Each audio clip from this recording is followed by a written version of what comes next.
Snow Treasure, Chapter 26. It had taken the Germans until taps to miss the Polish recruit. Then the hunt for him had started.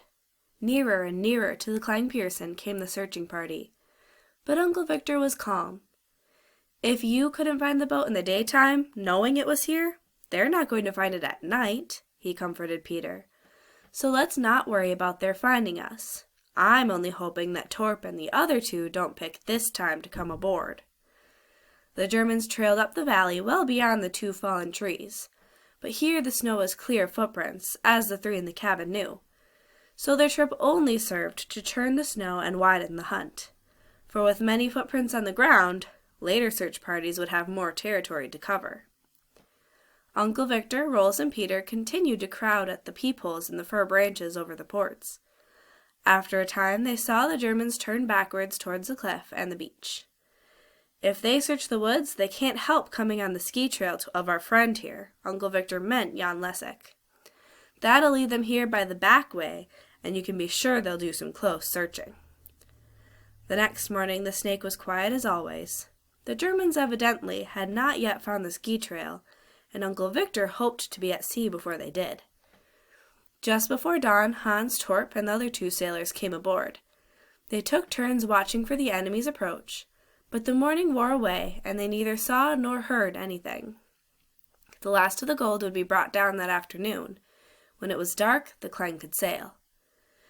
It was going to rain, Peter noted with satisfaction. It wouldn't matter now. The gold had been saved. Levisa's and Michael's teams came to the Snake that day. Peter went out to join them, for he would be going back to town with them. He longed to remain in the Snake to see Uncle Victor set sail, but for the safety of them all and for the accomplishment of all they had set out to do, he made no protest when Uncle Victor said he must go back to town. "Oh, Peter, we did it! We did it!" Levisa threw her arms around him. "Every last brick's out of the cave. It's all down here. We fooled them. We fooled those old goose-steppers." "What about the soldier that's missing?" Peter wanted to know at once. "Was there a search for him in town last night?" "Was there? Well, you should have been at home." In the middle of the night they pounded on the door. Per Garson went to open it. They almost knocked him down pushing past him. They started searching the house. They looked in closets, even with Mother's dresses. They woke up Bunny and he started hollering. Mother told them she didn't know what they were looking for, but if they'd just tell her, she'd know how to help them. But they just went on poking behind curtains. "Do they think we'd hide one of their men? Why are they making this fuss?" "I guess on account of his being a Pole, and forced against his will to join their army." "Was he? How do you know that? How do you know he's a Pole? Nobody in town said he was a Pole." But Peter wouldn't tell. Levisa went on. "There's a notice on the school door. It said that anyone with information about this missing soldier must report at once to the commandant. And if anyone is found to know something and hasn't told, he'll be punished with death. Ugh, these Germans!"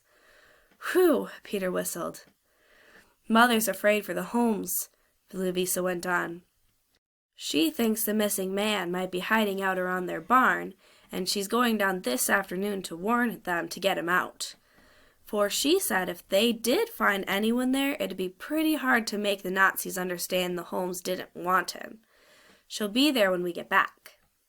Peter nodded. "Let's get these bricks down and get out of here." Levisa turned back to her sled, and Peter, watching her, saw her stiffen in fright. "Look, Peter," she whispered. Into the Snake filed a company of German soldiers and an officer. "They've come to search," Levisa said. "They did that last night. I guess they've come to look again." "Peter, what'll we do? They'll see us with the gold." "Right." He snapped into action. "The kids will have to hurry. Get your bricks into the snow. Quick, team!" He lowered his voice. "Here come the Germans." Like squirrels burying nuts, the children burrowed in the snow. It flew in all directions.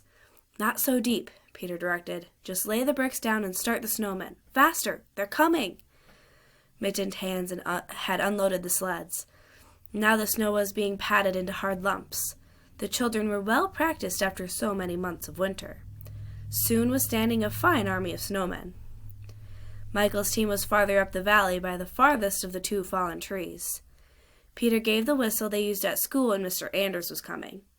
Michael whistled back. Then he must understand. He'd know that someone was coming, that danger was near. "All right, Lavisa, let him come." Peter dropped on his knees in the snow and began another figure. It was easier to do that than stand waiting for the Germans.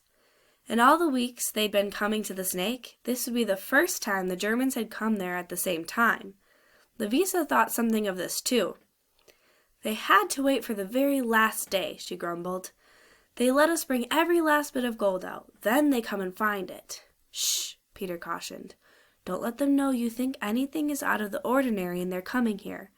They're only looking for the runaway soldier, you know." It was Lieutenant Sitdown who led the company into the Snake.